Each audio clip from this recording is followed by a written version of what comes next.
Yan. Good morning, class. Welcome to Psychological Assessment Lecture. So, our topic for today is about test development, test construction. This lecture is from Module 3. Okay. So, first, let's discuss the objectives of this discussion. Number one, to describe the basic principle of psychological tests and to describe the step-by-step process of psychological test development. So let's start our discussion. Steps in scale or test development. Step one, dapat ay alam mo na kung ano yung gusto mong sukatin. Test conceptualization. Determine clearly what you want to measure. Have a working definition of the construct or the attribute. For example, you want to measure the ability, the skill, the trait, or the attitude or other forms of behavior na gusto mong sukatin or kaya naman ay uh, any trait.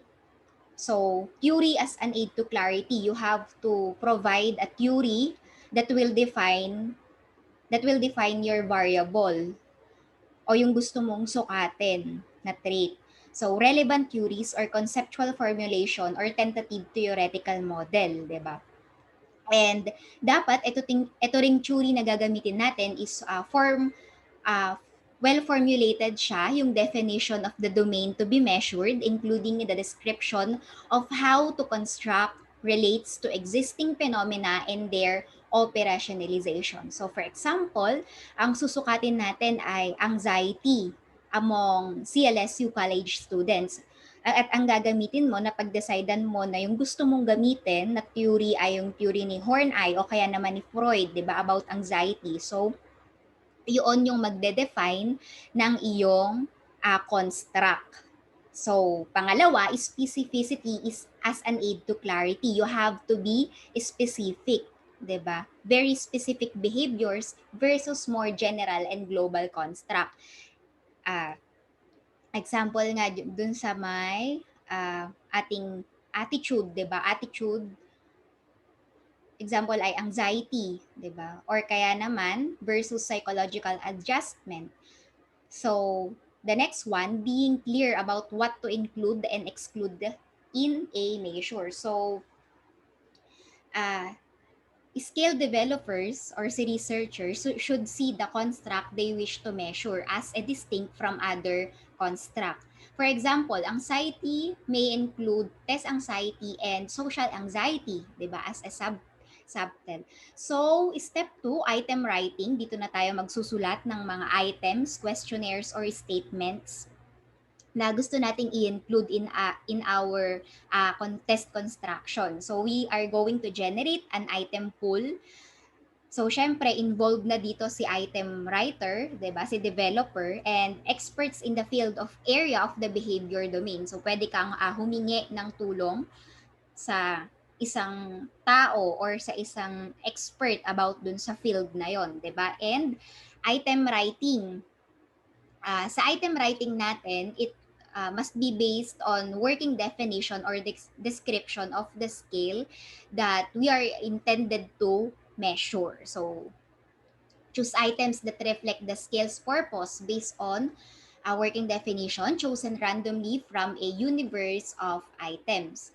So, the next one is the redundancy. Mahalaga yung redundancy sa pagsusulat natin ng statement or questionnaire in our construct because it is one of the way to set items that reveal construct in different ways. Okay. The next one is the number of items. In general, the larger the item pool, the better. Kasi marami kang mapagpipilian. Anyway, class, hindi ngunit sinulat mo yan in your item pool. Lahat yan ay makukuha. Hindi, okay? We are going to begin with the pool of items that is 3 or 4 times as large as the final scale. So you are planning to have a 10 item scale. Your item pool must be 40 item pool kasi nga 'di ba 3 times, 4 times or kaya naman ay half 'di ba nung desired desired number of items mo. Kasi hindi lahat yan ay mai-include, di ba? Titingnan pa natin yung by item, yung kanyang reliability. So, meron dyan mare-retain, di ba? Meron diyang matatanggal. So, para hindi ka na mag-ulit ng iyong pretest, mas maganda na number of items mo ay iyong dagdagan. Okay. So, let's go now to item writing model based on Eysenck's behaviorist model. So, ang ginawa niya lang dito, he wants to measure the extraversion of an individual. And then talagang naging specific siya by trait level, 'di ba? The habitual response level and syempre the specific response level, 'di ba? Hindi naman kasi maganda yung basta nasukat mo lang, okay, ang level ng anxiety ng CLSU college students ay 8, 'di ba? So, sabi nga dun kanina, being clear about what to include and what to exclude in our measurement or in our construct. So, in continuation to that, using the affect behavior cognition as an item writing model include as well self-observation and other people's. Okay, so characteristic of a good and bad items. Siyempre, ah, yung reading difficulty, kailangan natin yan i-consider, di ba? At pang anong level ba yung ginawa mong test or yung gagawin mong test at which the items are written. Usually, reading level between 5th and 7th grade tayo nag-stand or yung mga test developer natin. For example, hindi naman pwede yung mga items mo ay pang elementary, 'di ba? Pang elementary siya, pero ang ginawa mong pero ang ginawa mong respondents dun sa iyong pretest ay mga college students, 'di ba? So, scale developers should avoid the following. Unang-una, lengthy items. Totoo po yan. During our college years, nung nagre-research, nagtitesis kami, actually, we also done this test development or scale development. Ayaw ng mga estudyante o ng mga respondents kapag masyadong mahaba yung questionnaire. Kasi bakit? Niiinip sila, 'di ba? Parang sayang yung time. Mas gusto nila yung specific, 'di ba? And avoid unnecessary wordiness. Kung hindi naman yan kailangan ilagay, wag mo na lang ilagay, 'di ba? Be specific nga or wag nang magpaligoy-ligoy dun sa mga item na isusulat mo. And avoid then multiple negatives, 'di ba? Kasi it might affect the reliability of each item or the item, 'di ba? So double-barreled items, ito yung kino-convey niya two or more ideas that an endorsement of an item might refer to either or both ideas, 'di ba? So nakakalito naman talaga 'yon. Di mo alam kung ano ba talaga doon, 'di ba? So for example, sabi dito, I support civil rights because discrimination is a crime against God. If a person supports civil rights for reasons other than its affront to a deity because it is a crime against humanity, how should he or she answer, 'di ba? A negative answer might incorrectly convey a lack of support for civil rights, and a positive answer might incorrectly ascribe a motive to the respondent's support. So, yun. Wag natin lilituhin yung mga respondents natin, di ba? The next one is ambiguous pronouns references. Ano to? Ito yung mga double meaning. Murderers, rapists should not seek pardon from politicians because they are the scum of the earth might express the sentiments of some people irrespective of pronoun preferences dahil lang mali yung pronoun na ginamit mo, 'di ba? So, be very careful in using pronoun references. And the next one, misplaced modifiers, 'di ba? Using adjective forms instead of noun forms. Kaya mahalaga talaga na merong expert na mag-guide sa inyo, sa atin, in terms of test construction. Kasi sa item pa lang natin, maaari tayong or yung respondents natin ay maaaring magkaroon ng ibang interpretation. 'Di ba? So, positively and negatively worded items. The intent of wording items both positively and negatively within the same scale is usually to avoid an acquiescence. Okay. So, acquiescence, allowing something na hindi mapansin, parang ganun. Affirmation or agreement bias. These interchangeable terms refers to respondents' tendency to agree with items irrespective to their content. So, reversals and item polarity may be confusing to respondents, especially when completing a long questionnaire. Okay. So, wag niyong lituhin, wag nating lituhin yung mga magsasagot ng ating test. Step 3, we must also determine the format for measurement, diba? This step should occur simultaneously with the generation of items so that the two are compatible. So, si step 2 and si step 3, they must be simultaneous sila. Number 1, say number 1 scale is the Thurstone scale. It was developed by Louis Thurstone in 1928 as a means of measuring attitudes towards religion. So, each item with numerical value indicating how favorable or unfavorable it is judged to be. So, dito sa at kayong Thurstone scale natin, makikita natin siya. Yan, this is part of hypothetical Thurstone scale for measuring parents' aspiration for their children's educational and career attainment might look like the following. So, class Thurstone scale has only two options, agree, disagree, or kaya naman yes or no, mga ganon. So, number 1, going to a good college and getting a good job are important but not essential to my child's happiness. So, si parent, either number 1, or agree yung sagot niya or disagree lang. Okay. So, yun yung Thurstone scale. Let's go now to Gottman scale developed by Louis Gottman. So itong Gottman scale na to is arranged in order to individual who agrees with particular item also agrees with items of a lower rank. So for example, si respondent number 1, nag-agree na siya sa number 1 item. The following item ay dapat naka-agree rin siya. Okay, may agreement. So, ano ba yung kagandahan ng Gottman scale. Dito kasi nare-reduce natin yung time duration, 'di ba, ng ating respondents. Kaya yung ibang test, for example in academic, 'di ba, yung teacher enable for her to decide kung uh, i-upgrade niya ba yung isang students, 'di ba? Pasasagutan niya muna yung moderate, 'di ba? Pag nasagutan niya yung moderate, may pag-asa na masagutan niya rin uh, yung mas mahirap doon, 'di ba? Or yung difficult. So, 'yon. And it also applies to series of items in other kinds of tests such as achievement tests, yun nga, 'di ba? Kasi nga meron siyang binary. So, for example, a test of math might order questions based on their difficulty and instruct the examinee to begin in the middle, 'di ba? The assumption is if the examinee can successfully answer items of that difficulty, he or she would be able to answer the earlier questions. So, yun yung kagandahan naman ni Gottman scale. And the next one, the Likert scale, ito yung pinakagamitin na scale, 'di ba?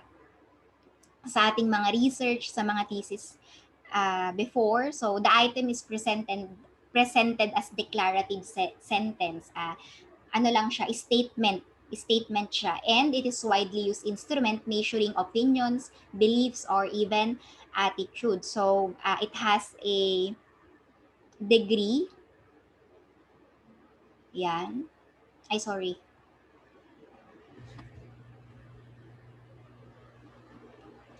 Si Likert scale ay meron siyang degree. For example, 6, strongly disagree, 5, moderately disagree, 4, mildly agree, 'di ba? Mildly disagree, yung ganun. 3, 3 agree, 'di ba?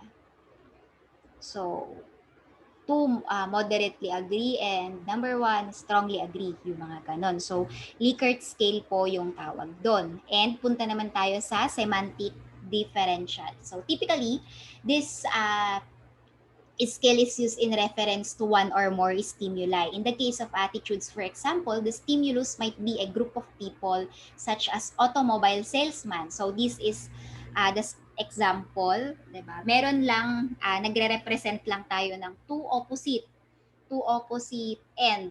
For example, honest and dishonest. And kunyari, chinek ni respondent dito, 'di ba? Malapit lang siya sa honest or kaya naman neutral lang, 'di ba? Dito sa gitna. So, ano pa? Quiet or noisy, happy or sad. So, yan yung semantic differential. So, let's go now to step 4, item review. Have initial item pool reviewed by expert. So, kailangan ulit natin sa expert dito to confirm or invalidate our definition or the construct have and also to evaluate the item's clarity and conciseness, di ba? Item review, qualitative analysis, item writing, imaginative, item review, critical. So, characteristic of a good items, di ba? Dapat daw simple in form, affirmative in direction, free of excessive levels of sociability, suitable for all target respondents, praised in a manner that produces immediate identification or rejection, as a set, kid in both directions. Okay. So, si expert yung magde-decide dyan, di ba? Once na naipakita or nasubmit natin sa kanya, he or she will decide kung ano ba yung babaguhin, kung ano ba yung tatanggalin, or ano ba yung mga dapat i-improve dun sa ating construct. So, step 5, consider inclusion of validation items. Those that serve to detect flaws or problems. For example, social desirability, di ba? Parang maganda kasi siyang pakinggan. So, ang gagawin ni respondent, sige, pa-5 ko na nga to. Yung ganun. Those that pertains to the construct validity of the scale. So, in step 5, there are two types of validation item. Number 1, those that serve to detect flaws or problem. And number 2, those that pertain to the construct validity of our scale. Okay, so yung it serves as ano kasi validity natin. Okay, if it really measure what it purports to measure. Step 6 is item testing. And dito na natin i-administer yung ating construct to development sample. The sample of subject should sufficiently large to eliminate subject variance as a significant concern. So, maganda rin na marami tayong respondent sa ating pretest, 'di ba? 300 or less depending on the number of items. 'Di ba? Kung talagang gusto natin na ma-publish, 'di ba, yung ating questionnaire or mas standardized siya, we have to have a number of respondents. So, syempre, yung number of scales din natin to be extracted. Item should be tested on sample similar to the intended test takers. So, yun yung sinasabi ko. Kung yung test natin ay pang-college students, di ba?